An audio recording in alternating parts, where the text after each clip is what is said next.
We're going to take you to Bradford now. West Yorkshire Police speaking. We know that he tried several methods over several days to try and trick Kulsuma away from the security of her home address. And we know that he was unfortunately able to gain access to her on the 6th of April last year as she walked to a local shop pushing her son in his pram. He then tried to encourage Kulsuma back into the relationship, and when she dismissed that, he took the knife that he brought with him, secreted in his jacket, and he repeatedly stabbed her in front of horrified onlookers. He left her there to die. He walked away and he utilised public transport to facilitate his escape out of Bradford. His actions robbed Kulsuma of a future, devastated the lives of her family and friends, and took her mother away from a young baby. He also permanently affected the lives of those who helplessly tried to save her, and again highlighted the devastating consequences of knife and violent crime.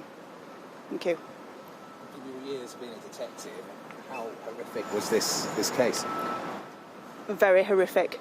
It's really unusual for us to see an event unfold on CCTV as it did, and I think we've seen from the actions of Habibur Masum following that he realised the extent of the evidence against him, which is why he's tried to rely on a diminished responsibility. And in broad daylight, in the middle of the day, in a city with dozens of people potentially watching on? Yeah, absolutely. It's understandably very concerning. As a police officer, as a police force, we strive to ensure that our communities are safe and feel safe.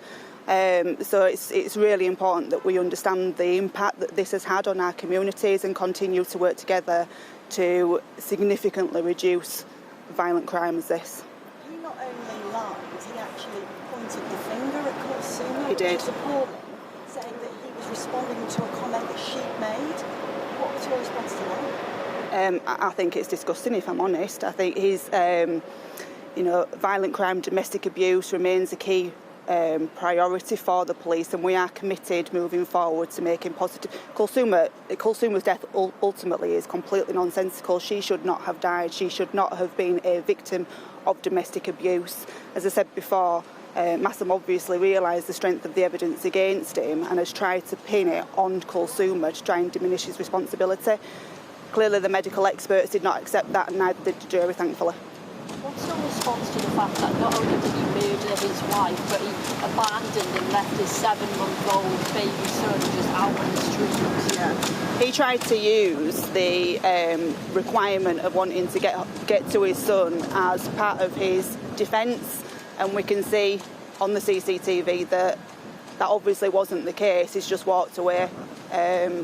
So I think it's played a massive part in the jury's decision moving forward. West Yorkshire Police knew about death threats that had been made on March the 28th. How was he allowed to get so close to Kulsuma? So there's an independent investigation ongoing at the moment. West Yorkshire and Greater Manchester Police have both referred themselves through to the IOPC. It is standard practice because we have had prior contact with her. As I said, it's independent, it is ongoing. Unfortunately, it's not something I'm able to comment on at this moment. What I can say is that Masum is responsible for Kulsuma's death. If he had accepted her decision to end their relationship, as she had every right to do, and not broken his bail conditions, I've no doubt that she would be alive today. But do you think more broadly we do need to ask if there should be greater protections for women or any person fleeing a domestic abuse setting where there has been such a serious threat of violence? I think there's always more to do. I think we need to strive to move forward and continuously move forward. I do believe there's a lot of fantastic work going on in the background, but as an organisation, as a police force, our third sector organisations absolutely definitely need to be pushing for more continuously. What's your message to women who may find themselves in refuges and see this and also be worried? My message would be that this is another example of the devastating consequences. Don't be afraid to speak out. Don't be afraid to seek help. That help is there, the appropriate help is there. If, on the other hand, you are that individual that is struggling with the breakdown of a relationship or struggling to accept that, again, seek help, because violence is absolutely not the answer. But for those women, those girls who are struggling, please come forward.